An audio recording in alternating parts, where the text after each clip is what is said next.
Mumbai Indians won the Women Premier League title for the second time in 3 seasons, successfully defending 149 to consign Delhi Capitals to a runners-up finish for a third season in a row. New line.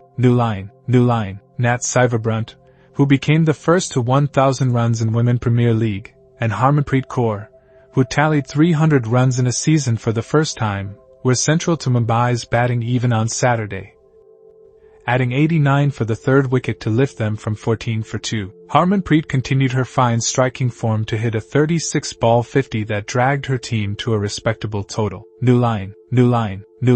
Delhi Capitals crumbled early in response to their 150-run chase but sprung back to life thanks to Marizanne Kapp's late, smart hitting. She hit 40 off just 26 balls and added 40 off 29 balls with Nikki Prasad for the 7th wicket.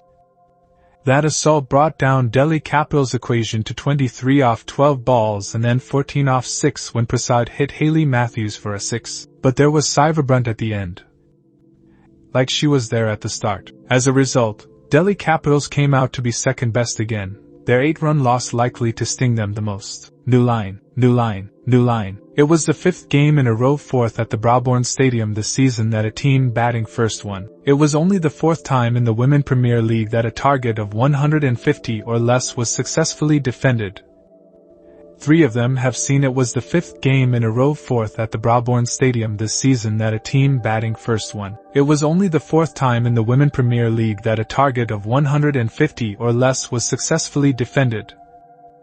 3 of them have seen Delhi Capitals on the losing side. New line. Cyberbrunt celebrated vociferously after clean bowling Delhi Capitals captain Meg Lanning.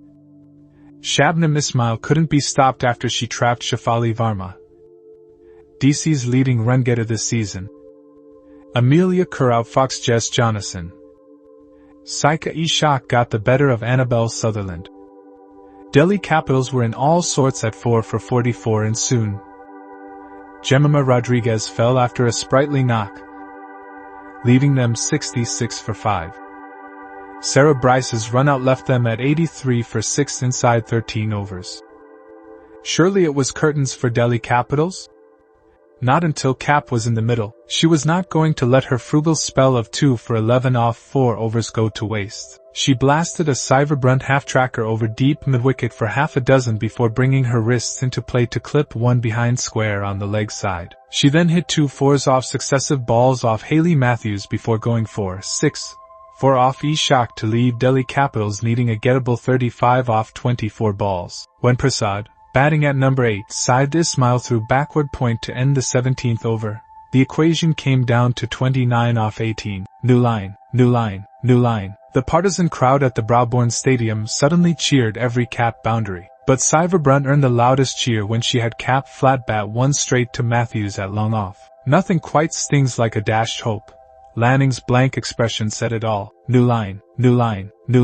Delhi Capitals opted to bowl on what was a fresh surface. On a balmy Mumbai evening, Kapp and Shikha Pandey got the new ball to swing around. Matthews couldn't score from 5 of the 7 balls she faced off Kapp. After bowling a few balls shaping away from the right-hander, Kapp got one to go straight on and rattle Matthews' stumps. It was the 11th time Matthews was dismissed by Kapp in women's T20s. New line. From the other end, Pandey also did not let the off-color Yastika Bhatia off and built up the pressure. In a bid to cut loose, Bhatia drove one Kapp delivery towards cover, where Rodriguez took a low catch tumbling forward. That double strike meant Mumbai Indians finished the power play on 20 for 2, their second lowest total in the phase in the Women Premier League. New line. Like the previous 2 Women Premier League finals, it looked as if the team batting first would end up with a below-par total. Delhi Capitals were calling the shots with the ball. Kapp finished her quota in a single spell to give them early control. That did little to fluster Cyberbrunt and Harmanpreet. They targeted their bowlers to help Mumbai Indians pick up pace. And how? Mumbai Indians scored just 28 off 2 in the first 8 overs.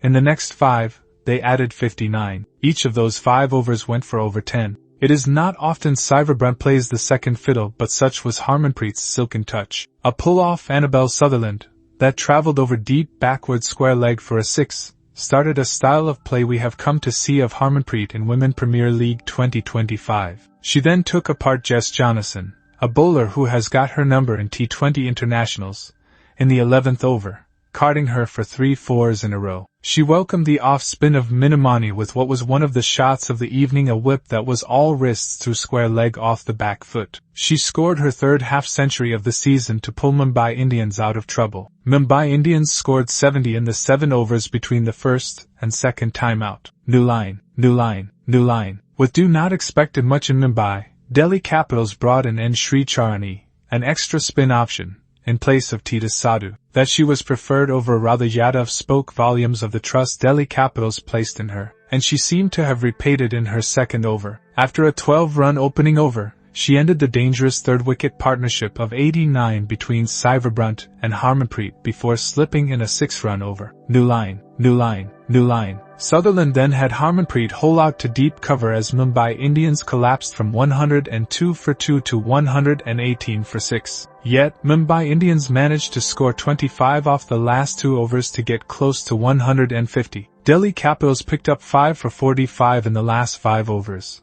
That effort wouldn't have been all that bad on another day.